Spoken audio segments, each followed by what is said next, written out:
Hello friends, I'm continuing with my UPSC FAQ series. I've decided to make short videos on the most common questions that you all ask me on my Instagram, Facebook or here in the comments. Although I wish to answer and help each one of you personally, it's not possible because of my work and the busy schedule. But I do read your comments and it encourages me to keep guiding you.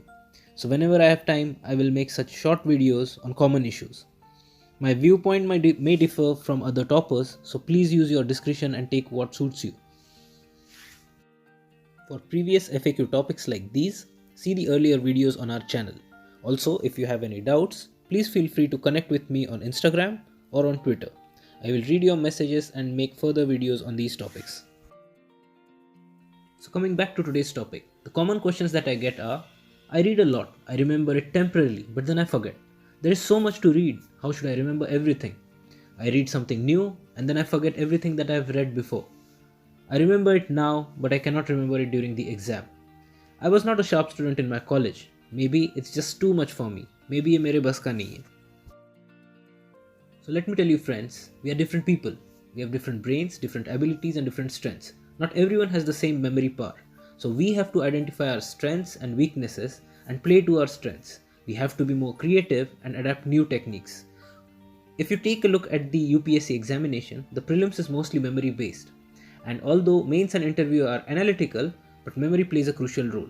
Now people say that one should have clear concepts. But if you see, what are these concepts? These are basically facts that we have to remember and then connect them together with a logic. That's how a concept is formed. So now that we know that memory is important, let me tell you that it's okay to forget. If you're forgetting, congratulations, you're normal. It's okay to forget even after revisions. If people stop forgetting, those reading for many years or those who have a sharper brain than us might have an advantage.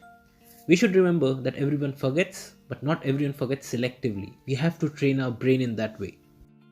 So बाकी complex फंडे छोड़ो. I'll give you a simple mantra.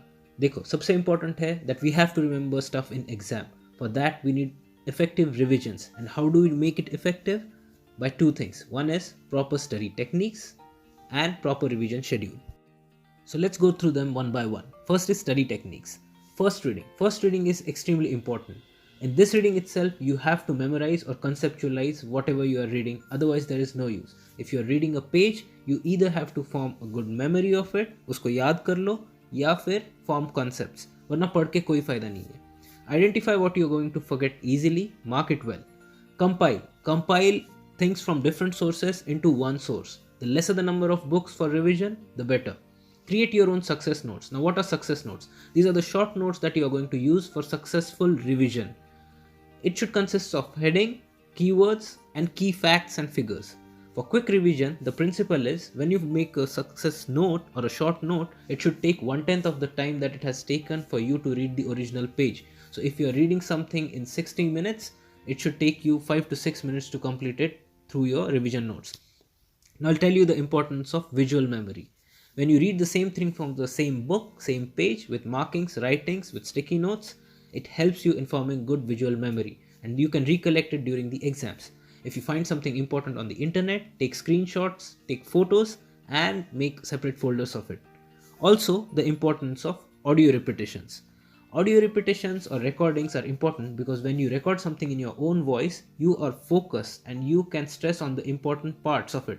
So that when you don't have time to read or if you're bored, you can just go through your own recordings and memorize it. The next thing is discussion and forced discussions. I call it forced discussions because if you think that something is important, something is difficult, tell it to your friends, to your family or to yourself.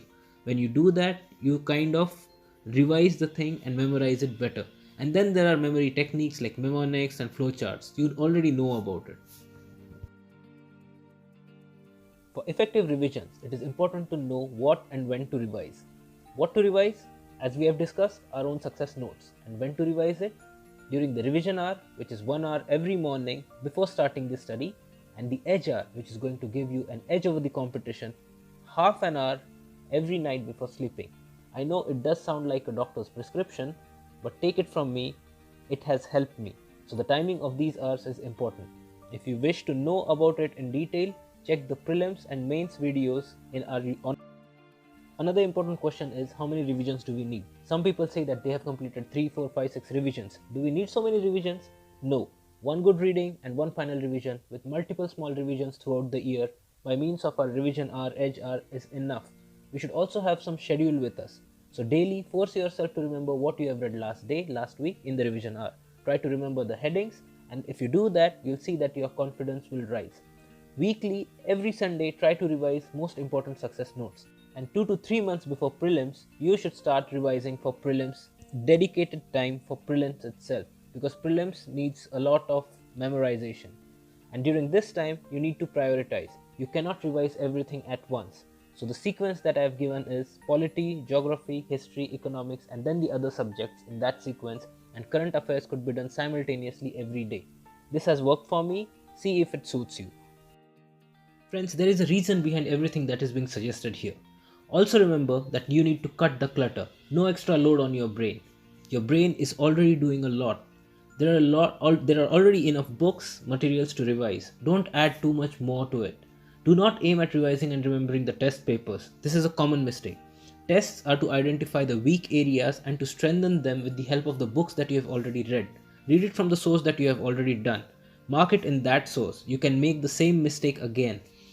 For a select few very important question and answers, you can take a picture and save it in folders and then revise it again and again. Note down or paste important points in the same books. Avoid the temptation to revise all the test papers. Friends, please believe in your brain. It's a powerful, powerful machine. Help your brain in remembering things. Help it in maximizing its output. And for those who are interested, we have heard of large-scale trials being conducted on UPSC aspirants, especially in Rajendra Nagar, on students who are trying all sorts of things to improve their memory. Let's see if it works for them, but for all others, try these techniques and see if it helps you in remembering the stuff better and reproducing it better in your exams. All the best. Jai Hind.